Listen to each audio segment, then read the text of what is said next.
morning. It's another yucky day here in Long Island, New York. It's Henry at Mowers and Blowers.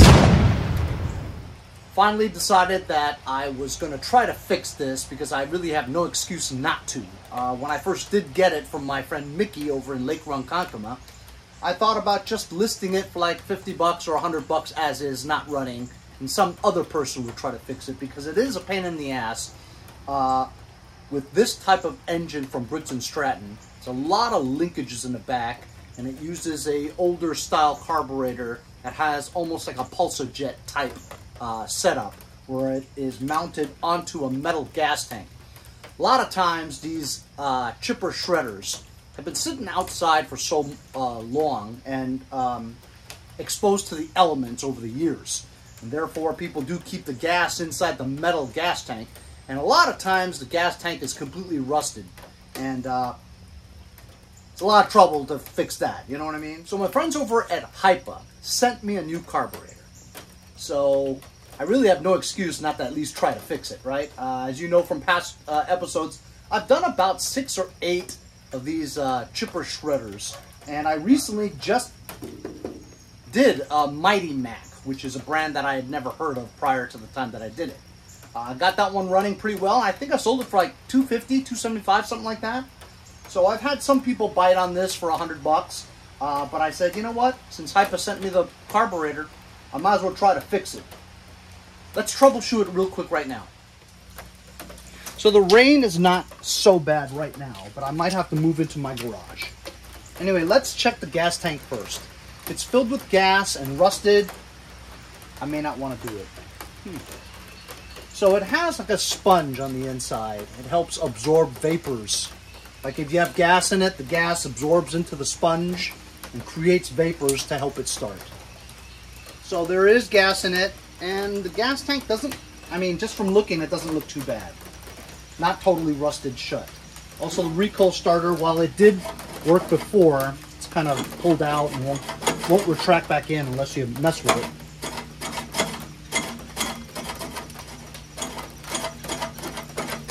Sometimes you bang it.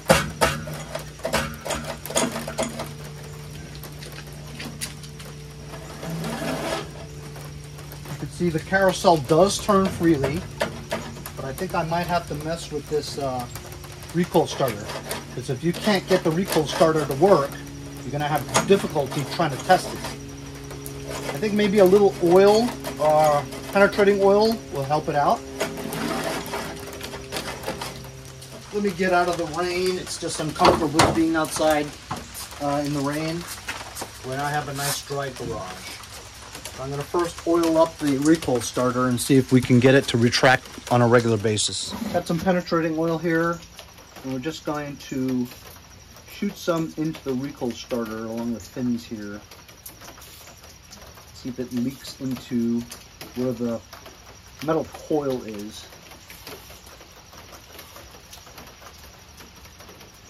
I don't see it dripping out the bottom yet, so it's going somewhere. There we go. So let's see if this recoil starter's better.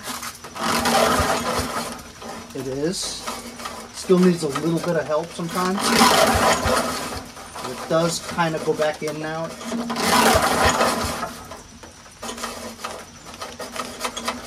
It'll loosen up eventually. At least we can turn the engine.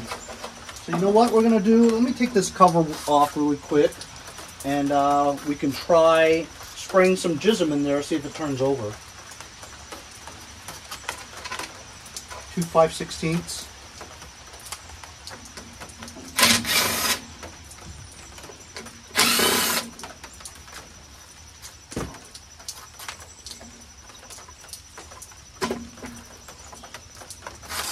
Yuck! Now it's very important that this filter is in place because the carburetor's mouth is facing upward. So if you left this outside and didn't have a cover, that carburetor would be filled with debris and water, and that's why a lot of people leave these in the outside and they never work, you know.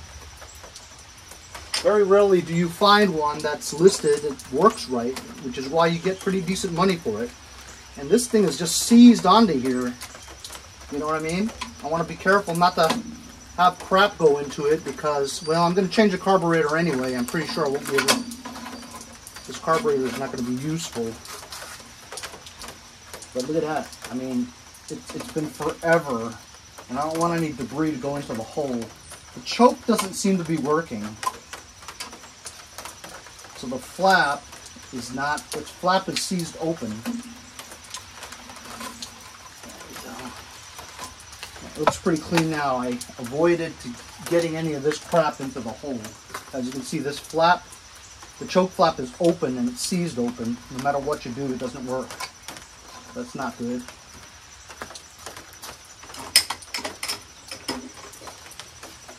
Spray some starting fluid in here.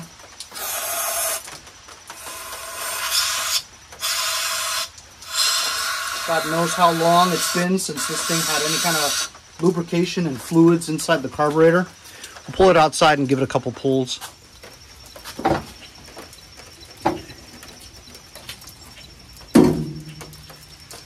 Now the choke flap is open and I can't close it, but spraying some primer in there should allow it to start or turn over.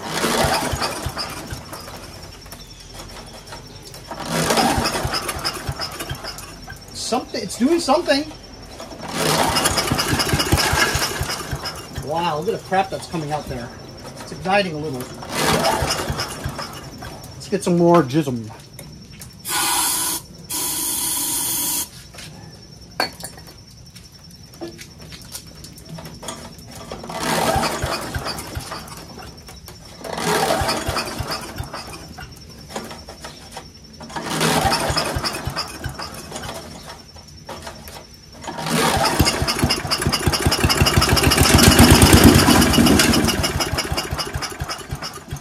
Alright, cool. I'm going to try this a couple more times just to see if it sucks up the gas that's in there and runs on its own.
Whew, how about that, huh?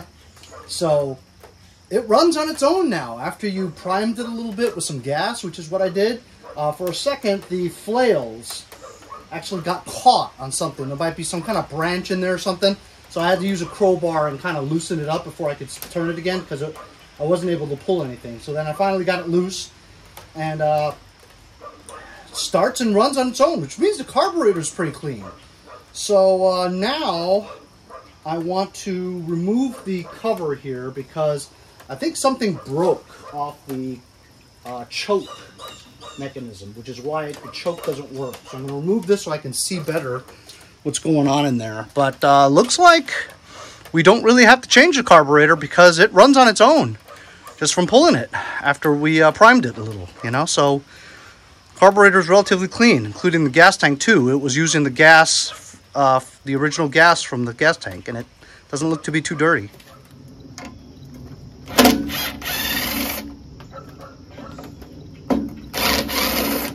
3 5/16 because the choke flap is open. I want to make sure I don't drop these screws into the carburetor mouth.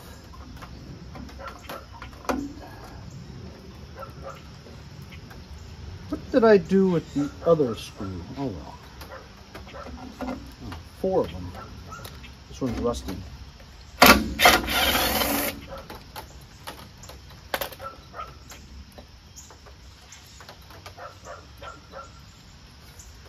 That's okay. Aha! Look! Look at this.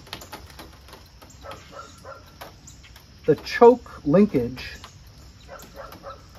to the plastic thing is broken because this was seized. So it doesn't turn. It appears that throttle kind of works, but it doesn't seem to be moving. Oh, it's seized also, see? This and that is seized. Why am I spraying starter fluid? Because I can't reach my other one.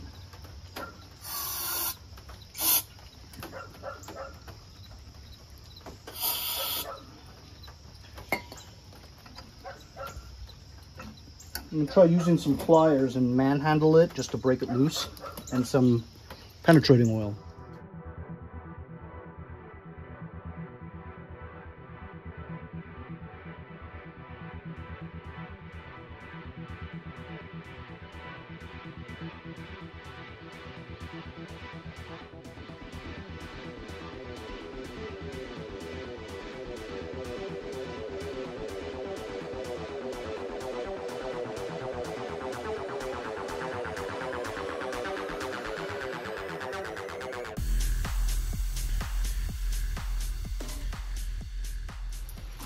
So as you saw from time lapse, I was messing with the linkages. As you can see, there are lots of them. This is why I don't like working on these, because even in there are a ton of linkages that you can't even see that leads downward. So I oiled all of it down there, and I was concerned that it wasn't really like working with the throttle, because I would move the throttle like this, and this wouldn't move. But of course, most throttles are free floating, so I just put that there, and if that moved when I moved this, it means it works. See, it did. So the vacuum of the throttle itself will move it as it goes, and then when you lower it down, that's when the spring will grab onto it and restrict it so that it doesn't go full throttle. So I think it's working. I loosened this up. This was seized. And of course, we know that this stuff is busted. This triangle over here that turns and pivots the choke flap. The choke flap stud that went across like that was seized in here, okay? So I broke this, trying to get that out, pulled the flap out, and there you see the choke flap and the pieces. And that attaches onto this. This also was bent out of shape, see? So I bent it into shape, I think. And then all I need is a choke flap with that triangle plastic thing that hooks into here. So that way I can control the choke flap, see? But the throttle seems like it's okay now. And we know that this thing runs on its own now. So the carburetor is clean. So what am I gonna do about this? I'm going to use the part from the HIPA carburetor, and while I wanted to replace it with the HIPA one, it's so much work to replace it when we don't need to. But we will use the parts from the HIPA carburetor to fix this. So here we go. We have the HIPA part, and look at that, huh? Metric guides, equivalents.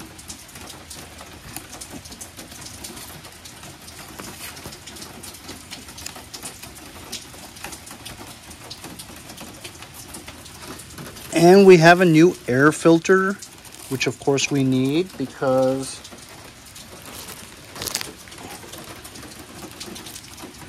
the one we have here is Dunsky.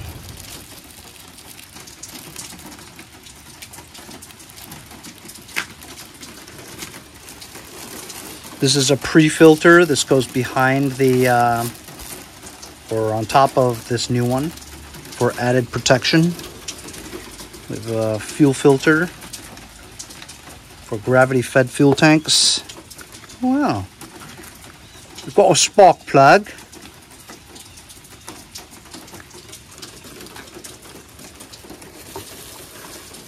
And here's the brand new carburetor, which we were going to replace, but we don't need to because it seems to be clean. So what I'll do is, here is the triangular thing that we need. See that? See how that works?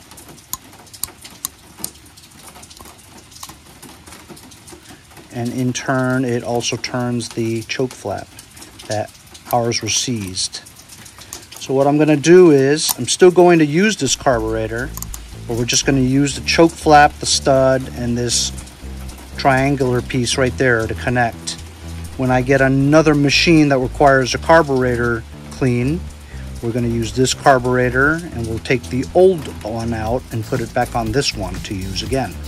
So this will not be wasted. We're actually going to use this part to get this thing going. So to remove it, we'll pull this out.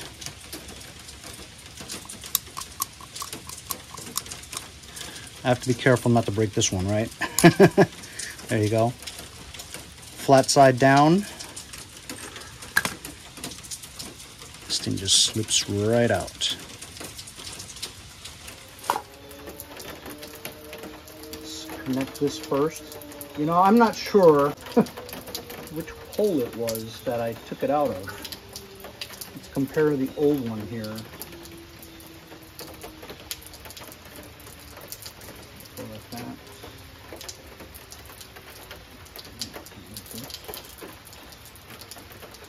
So how can we compare? We can look at the hole and see if it's sharp or not, or moved. Here there's a little bit of wear on this hole here. And this one looks really crisp and clean. So I'm thinking it's this bottom hole here is what we used. So just slip that in there like that.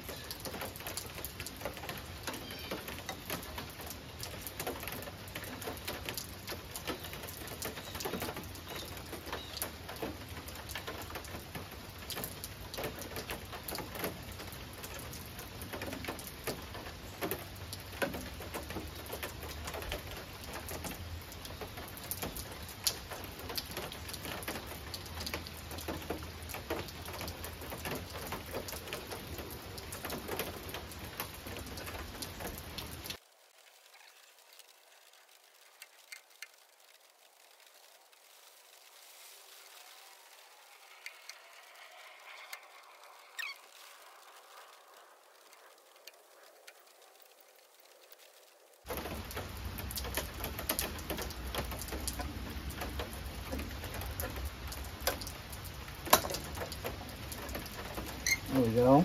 Check that out, huh? Now choke flap closes completely, opens completely, smoothly too. I bent that spring out of the way. You don't really need it because there's enough tension here to keep it open or closed. It's manual anyway. Sweet. That was super easy. If I didn't have to take that carburetor apart, you know. This is now loose. So you know what? Let's try pulling it, full starting it again, see if it works.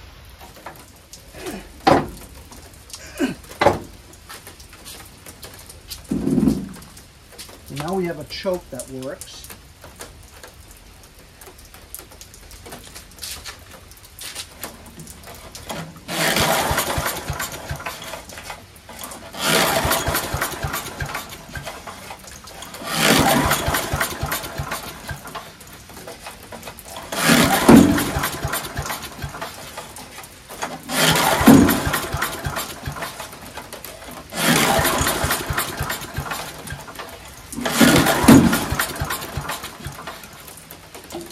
Might have to help it out a little bit again.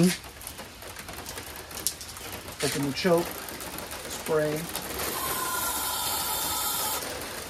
close it again.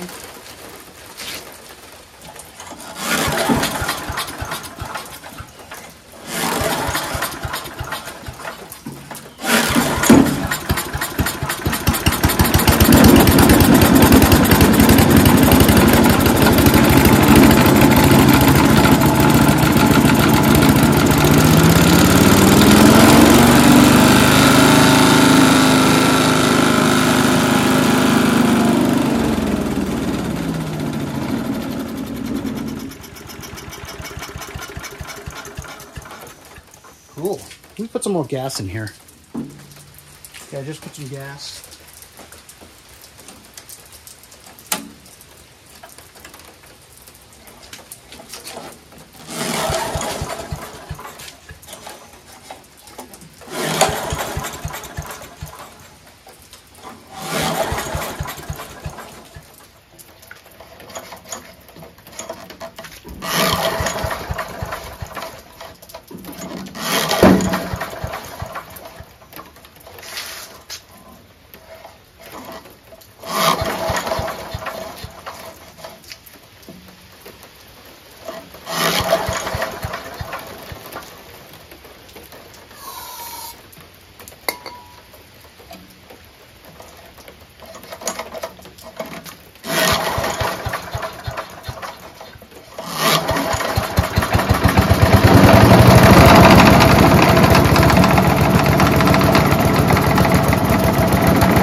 Pretty cool, pretty cool. Let's see if it starts again.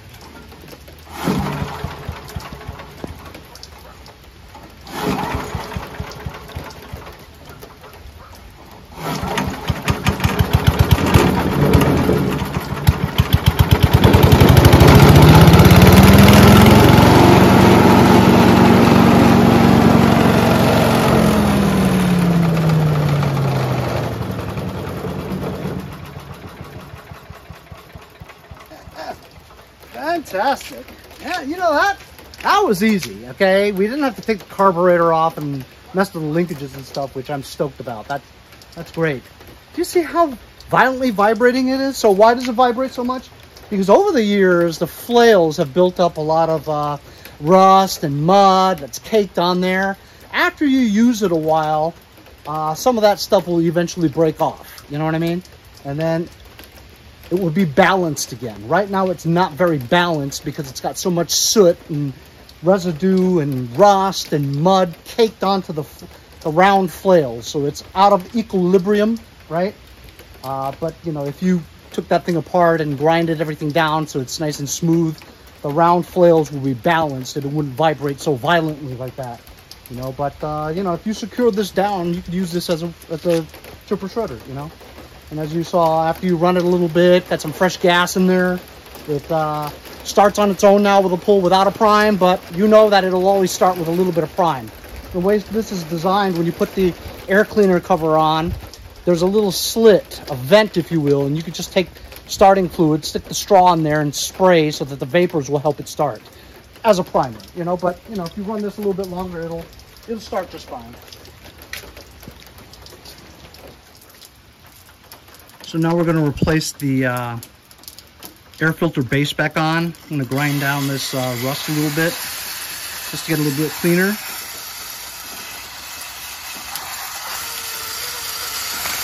I'm not going to go crazy, just get loose ends out.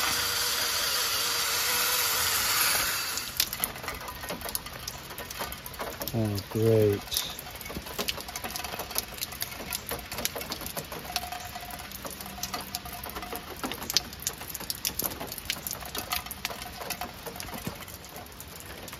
Took off some of this residue here. You have to have a clean seal of the filter. How did this go? Like that. Ooh, that's hot.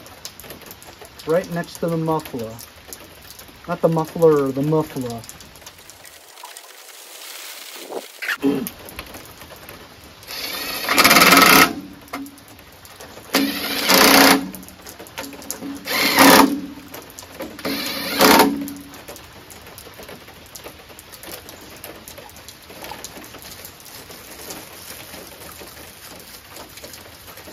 I'm not going to use the pre-filter, not for this old machine.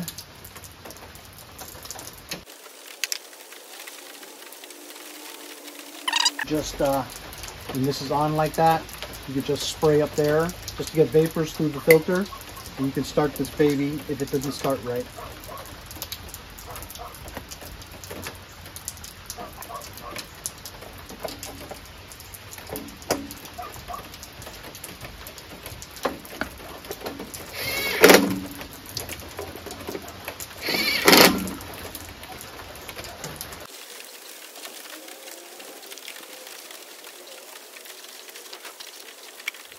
So how about it, guys? Even though I said I wasn't going to fix this, because we had the parts for it, there's no excuse for me not to try to fix it.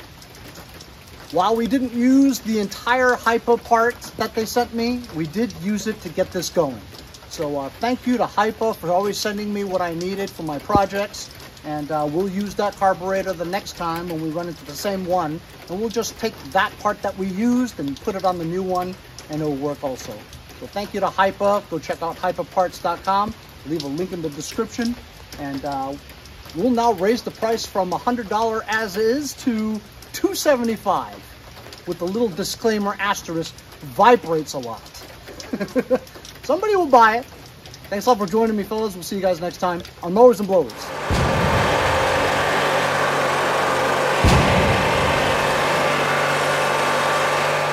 Hey y'all, it's Kylie here, and we'll see you next time on Mowers and Blowers.